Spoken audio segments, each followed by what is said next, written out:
Жалпы профайлинг дегеніміз әр адамның профилін құрау.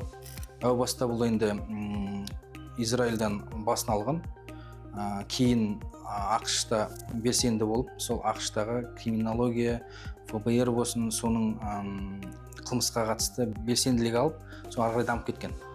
Негізгі профайлинг бұл адамның портретін құрап, сол қандай адам, на что способен деген секілді, яғни неге бара алады, одан кейін бұнымен қандай контакт құруға болады.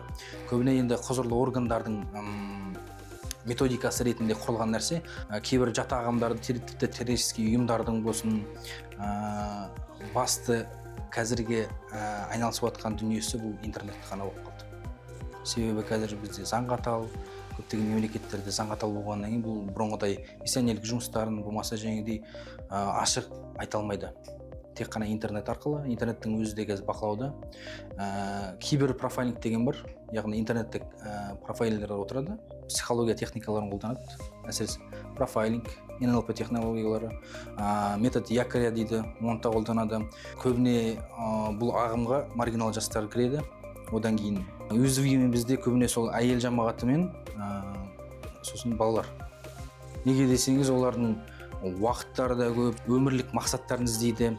Одан кейін бір внимание іздейді деген секілді нәрселер болады. Ал бұл жерде террористік ұйымдарда көбіне массовыймен жұмыс істейді.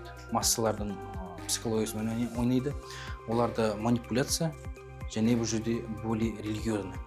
Енді мынандай бір термин бар, черно-белое мышление дейді. Яғни бұл террористік ұйымдар болмасын, немесе деструктивті ағымдар бар. Тіпті кейбір ислами болмаса да кейбір секталар бар бізде. Соларда да бұл байқалады. Яғни мен ақпын, я болмаса мен мұсылманмын, қалғандары кәпір. Тек қана психология емес, бұл психиатрия, яғни патология. Бұл адамның уже ауытқуын алып келген нәрселердің бірі.